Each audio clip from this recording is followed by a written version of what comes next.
This is Hidden Killers Week in Review. A look back at the most prolific stories of the week.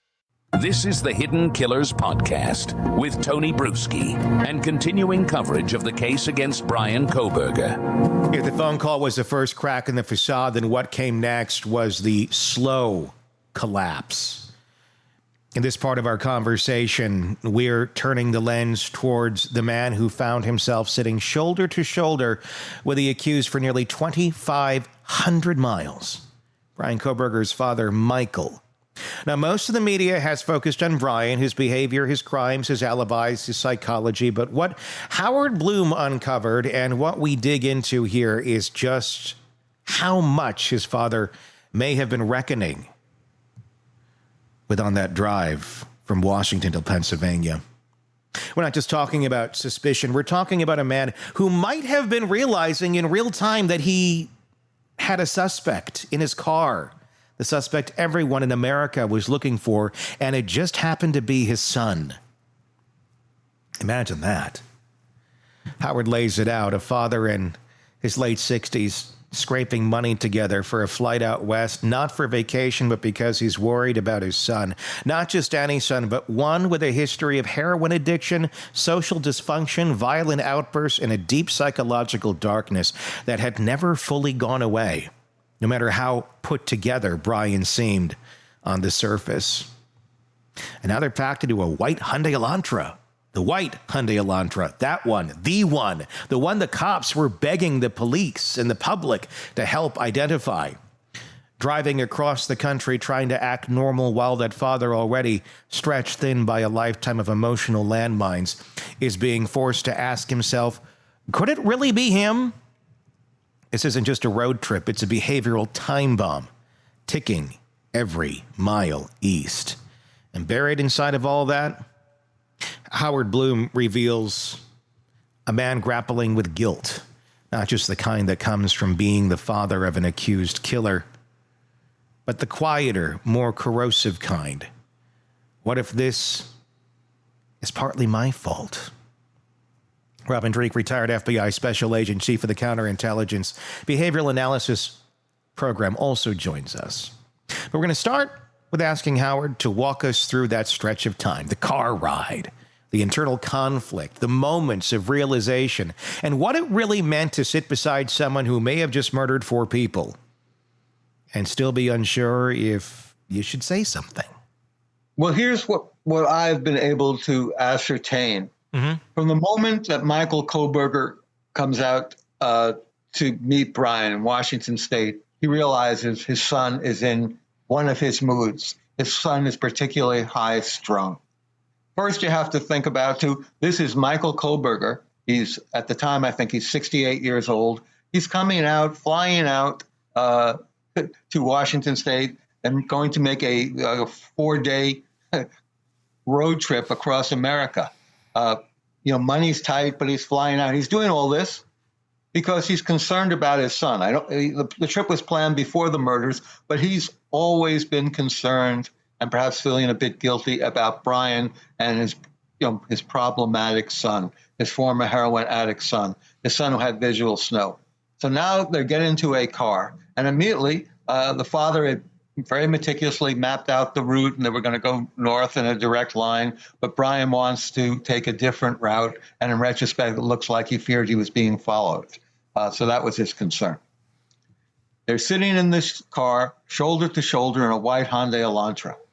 And the father has to know, as everyone in America almost knows, that the police are looking for a white Hyundai Elantra. And here he is in this white Hyundai Elantra with a son who's problematic at best, who just happens to live 9 miles away from where the murders occurred. And then they're stopped by the police. Not once, not twice. This too is giving momentum to his racing thoughts about where does my son fit into all this? And you can see the first moment when the police come up to him, what he's talking about, and it's sort of non sequiturs, he's going off about a shooting that occurred at Washington State University. And you can see shooting and violence and death and the far west are in the forefront of his mind. And he's dealing with all this, and it's almost like a technique to distract him. He does not want to confront what's staring him in the face, that, oh my gosh, my son is the man they're looking for, and he could be involved in these murders. And throughout that whole trip, as they get closer and closer to Pennsylvania, as they leave Washington State behind, I think the father is coming closer and closer to the realization that my son is involved in this. It's as if he's been following footsteps in the snow, and the footsteps are going to lead him to the realization that the next bloody footsteps are my son's. God, what a chilling way to to kick off the Thanksgiving holiday. Robin? Yeah, Howard, you said something really curious there. You said the father was feeling a bit guilty.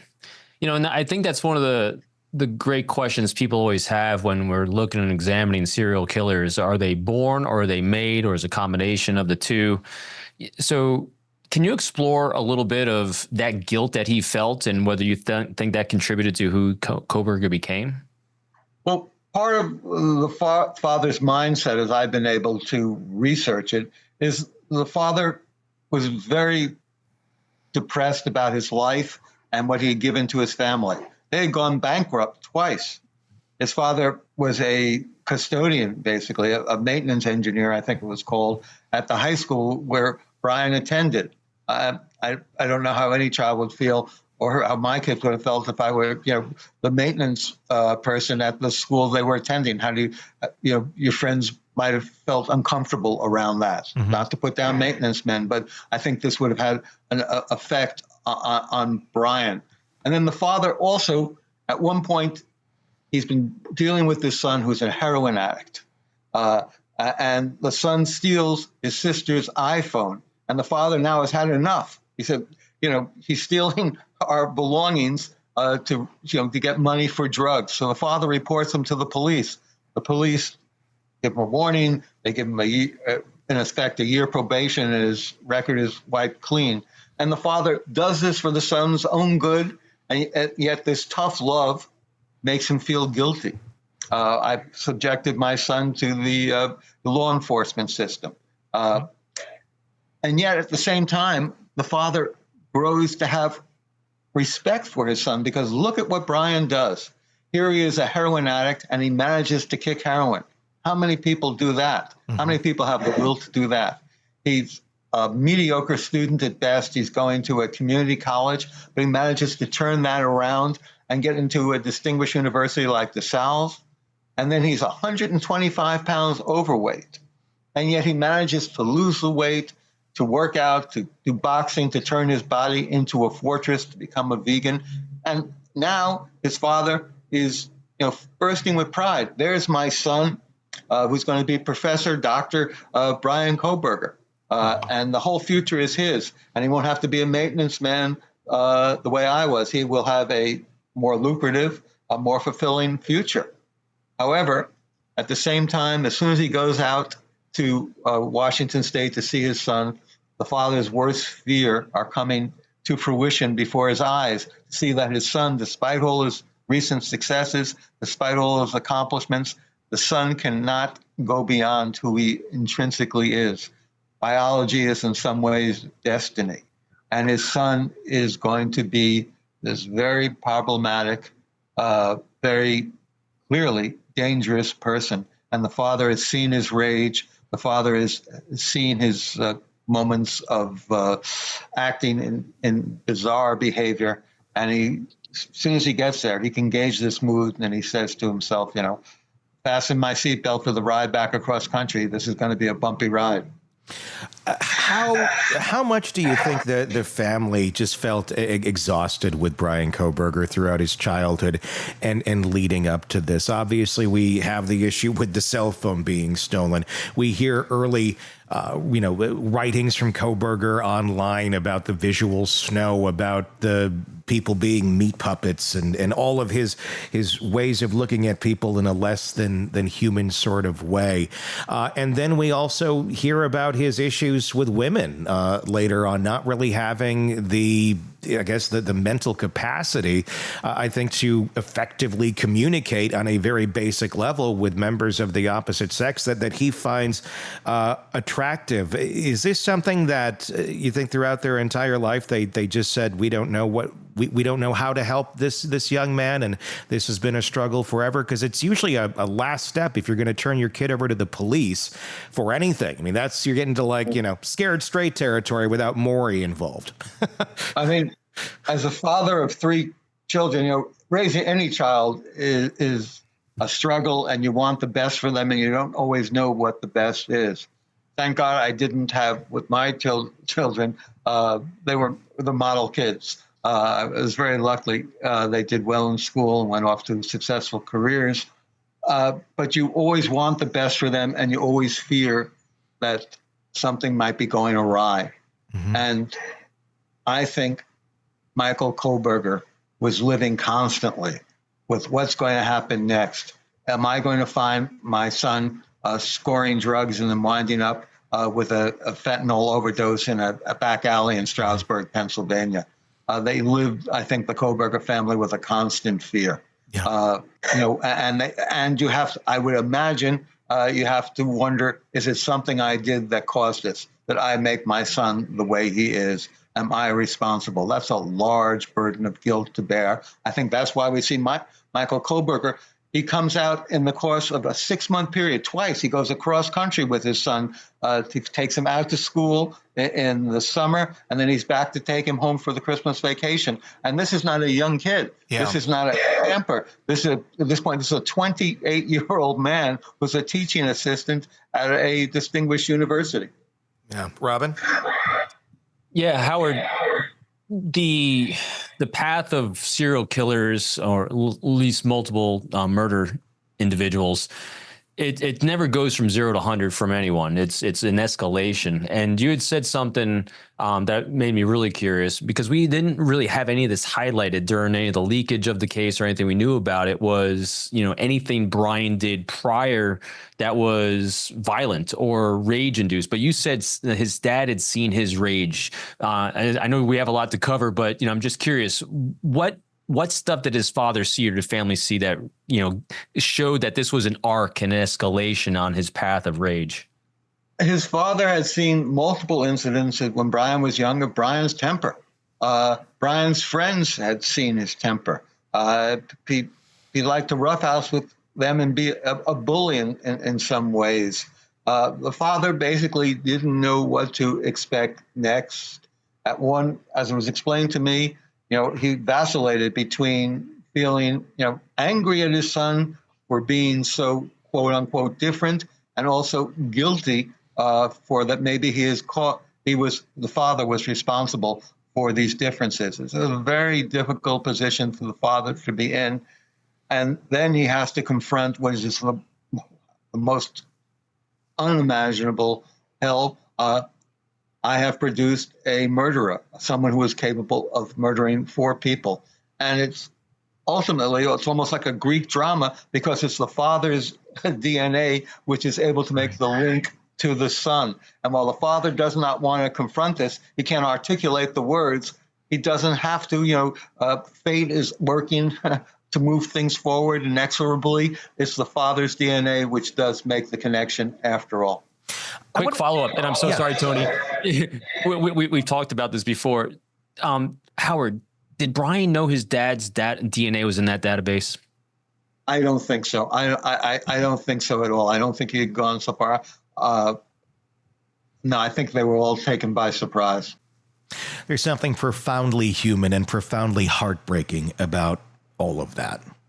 We spend so much time trying to understand the monster at the center of these stories, but sometimes the more revealing portrait is a person sitting beside them, the one caught between disbelief, loyalty, fear, and that nauseating pull of realization.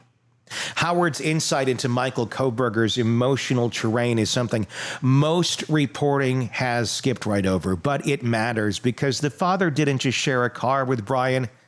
He shared a lifetime of missed cues, broken trust, hope, followed by horror. And finally, the slow creeping dread that maybe, just maybe this time, there was no coming back. Robin said it well. Behavior doesn't just jump from zero to murder. It escalates. And when you really look at Brian's life, the visual snow, the disconnection from other people, the obsession with power and control, the rage his father witnessed as a boy, you start to see how long this has been coming. This wasn't sudden. It was an avalanche building in slow motion. But there is another layer, too. That Greek tragedy element Howard touched on, the brutal irony that the very man trying to save his son, a father who once turned him in for stealing a cell phone from his sister, ends up being the one whose DNA cracks the case. Michael didn't betray his son. He didn't flip on him. He just existed. And fate used his biology to deliver justice. That's not just ironic, it's devastating.